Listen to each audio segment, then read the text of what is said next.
Miguel Gorelick, director de la publicación electrónica Valor Carne y un gran amigo, está disfrutando del feriado de Argentina y se hace un rato allí para atendernos. Miguel, bienvenido, un gustazo tenerte por ahí. Buen día, del mismo modo para mí. ¿Por qué feriado en Argentina, ya que te hago la consulta? Es el aniversario de Manuel Belgrano, que fue el creador de la bandera y uno de los héroes de la independencia. Perfecto. Cómo no, a Manuel Belgrano lo conocemos bien, pero no tenía ese dato. Miguel, tú seguís de cerca la ganadería de Argentina, de Uruguay y de todas partes. La verdad es que este fenómeno de la fiebre porcina nos tiene muy asombrados y ha generado una corrida de precios aquí en Uruguay que bueno, llega a un punto tal que genera algunas inquietudes respecto a la posibilidad de la industria de sostenerse con estos valores. ¿Cómo lo estás viendo tú? ¿Qué es lo que está pasando en Argentina con el precio del ganado? ¿Y cómo ves esta situación en general? Bueno, yo en realidad me vengo inquietando desde hace mucho con el precio de la hacienda en Uruguay y es decir, pensemos que hace menos de 6 meses la hacienda valía 3.20 puesta en la planta. Uh-huh. Y hoy está en 4.10. No solamente se ha mantenido todo este tiempo Uruguay por encima de sus pares del Mercosur, sino que ya desde hace algunas semanas ha superado el precio de Australia y, como decías vos, está empatando con el precio de Estados Unidos. Esto es absolutamente inconsistente, esto no es sostenible. Los productores uruguayos podrán estar contentos en el muy corto plazo, pero no se puede ignorar que esto trae problemas de rentabilidad a las empresas frigoríficas hasta que, empiecen a disminuir mucho su trabajo o cerrar plantas, con lo que esto tampoco es bueno para los productores. Realmente la vía de escape que se ha pensado de tratar de importar más ganado, aunque sea para el mercado interno, que no sé por qué debería limitarse solo al mercado interno, es una solución de compromiso que puede atenuar un poco la situación, pero realmente la ganadería uruguaya está en una situación muy complicada. ¿Y cuál te parece puede ser un precio con el que presupuestar el 2020, por decir algo? ¿Cuál es un precio razonable? Porque evidentemente lo de China genera un escalón de precios hacia arriba. No entiendo eso, pero Australia, que exporta cantidades parecidas a las de Uruguay a China, está con un novillo de 350 a 360. Está bien, ha terminado un proceso de sequía bastante fuerte, ha habido un aumento en la oferta, también tiene sus peculiaridades el mercado australiano, pero en condiciones normales Uruguay no puede tener el mismo precio que Australia, uh-huh, porque Australia tiene cuotas y aranceles mucho más convenientes que los uruguayos en los principales mercados del mundo. Entonces, digamos que ese debería ser el techo natural. Ahora, por ahí sucede un milagro y Uruguay puede seguir viviendo con este precio, cosa que no creo, ¿no? Bien. Hay que aprovechar y vender todo lo que esté vendible, en cierta manera. Parece que sí. Bien. ¿Y te parece posible que se concrete una importación de ganado desde Argentina? ¿Qué está pasando en Argentina con el precio del ganado? Digamos que el precio del ganado, si uno mira un periodo medio largo, de manera porque sabemos que el precio de la hacienda es variable en la Argentina y en todo el mundo, ¿no? Uh-huh. Pero tomando un periodo lo suficientemente largo y tomándolo en pesos de valor constante, porque si no, con el nivel de inflación que tiene la Argentina no tiene gracia, digamos que el precio del novillo está un poquito más alto que el promedio histórico, es decir que no es un mal precio.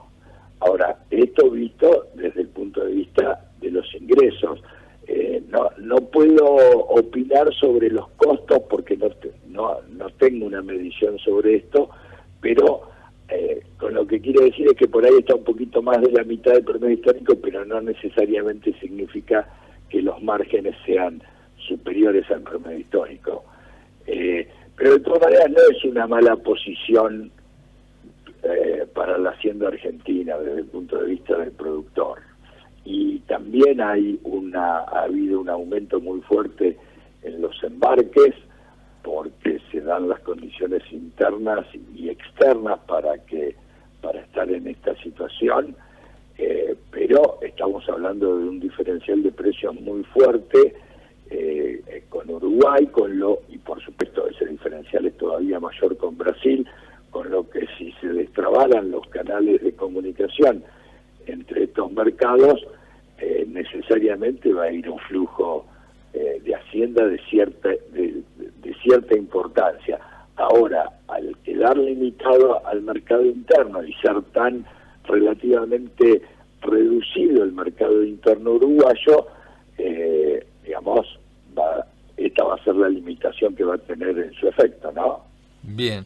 En Argentina se habla mucho de una alta faena de vientres. Miguel Schiaretti suele advertir sobre eso. Hay una interesante oferta entonces en Argentina.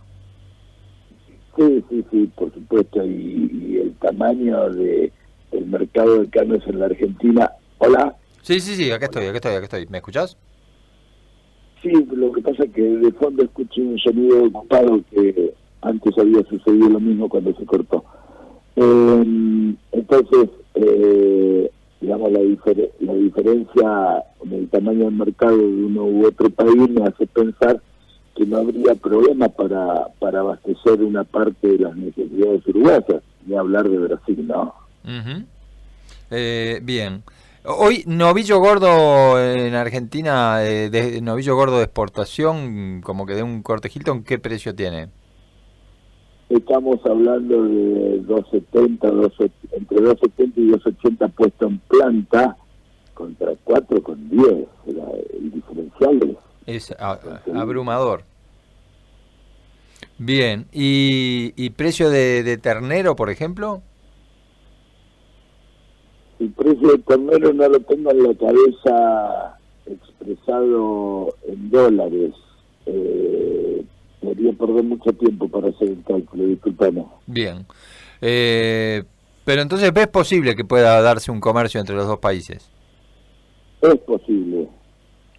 Bien. ¿Eso es lo que me está preguntando, si es posible? Sí. Sí, por supuesto. Bien. Por supuesto que es posible. Todo depende de las restricciones comerciales. Realmente el Mercosur debería ser mercado único, ¿no? Pero bueno, quizás algún día lo alcancemos. Bien.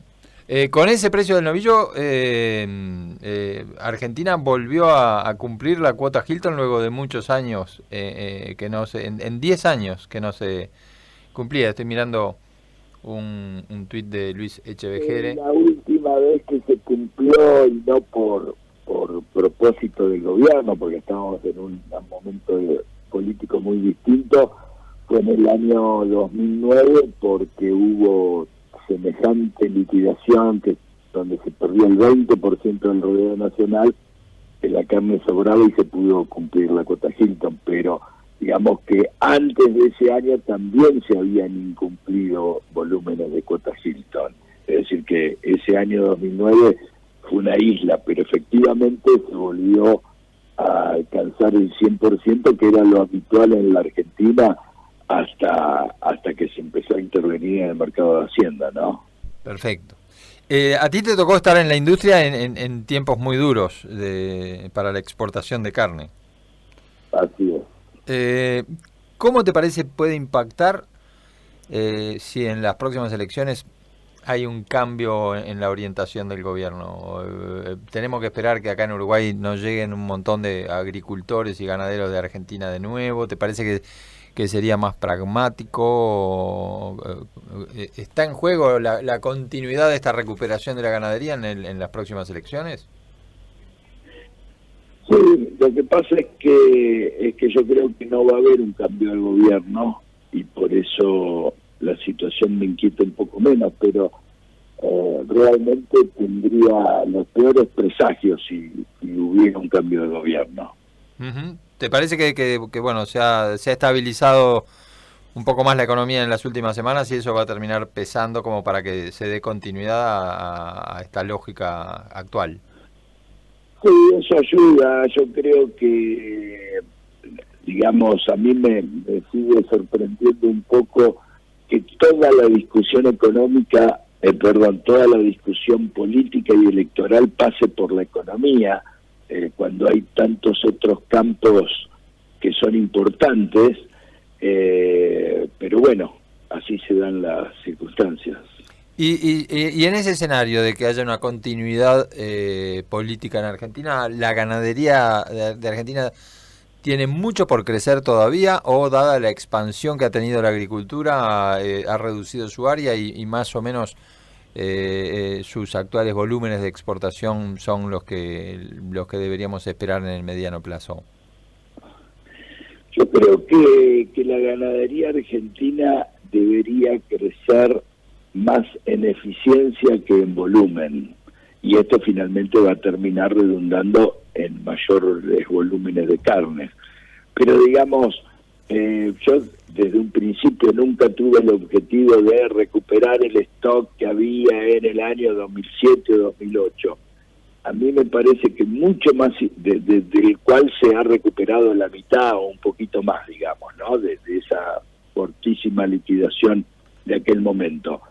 A mí me parece que es mucho más importante y conveniente para los productores mejorar en materia de productividad, que es mucho el terreno en el que se puede avanzar, que estar pensando en números absolutos. Es decir, inclusive yo preferiría tener menos vacas que hoy, mucho más productivas. Y estamos tan lejos del estándar internacional de los países más desarrollados en este tema que hay muchísimo para avanzar. Eso hablando, por ejemplo, en las tasas de procreo, por ejemplo. Procreo, producción de carne por hectárea, peso de faena, son muchas variables en las que se puede avanzar, y esto también le cabe a los demás países del Mercosur, ¿no? Sí, a nosotros nos cabe también. Sí, a Brasil, a Paraguay, a todos caemos en la misma bolsa. Uh-huh. Y bueno, capaz que el envión este de China nos ayuda a dar ese paso. Ojalá, digamos, yo estoy leyendo permanentemente una cantidad de escenarios de catástrofe con respecto a China, catástrofe en el sentido de que hay gente que dice que de los 500 millones de cerdos va a tener que matar 200 millones. Realmente cuando el escenario es tan catastrófico a mí me cuesta tragármelo, pero realmente China va a seguir siendo o va a seguir teniendo una presencia en el mercado de las proteínas animales muy fuerte, y esto a países como los nuestros nos resulta muy conveniente. Pero ¿cuánto te parece es un horizonte de tiempo para pensar cuánto va a durar este efecto de la fiebre africana sobre el mercado de la carne? ¿Esto va a durar 5 años, 2 años, 10 años? ¿Cuál es el escenario que te parece más probable? Yo no estoy en condiciones de hacer esa evaluación, pero lo que yo digo es que independientemente de la fiebre porcina africana que afecta a China, China ya venía en un raid de incremento muy fuerte en sus importaciones.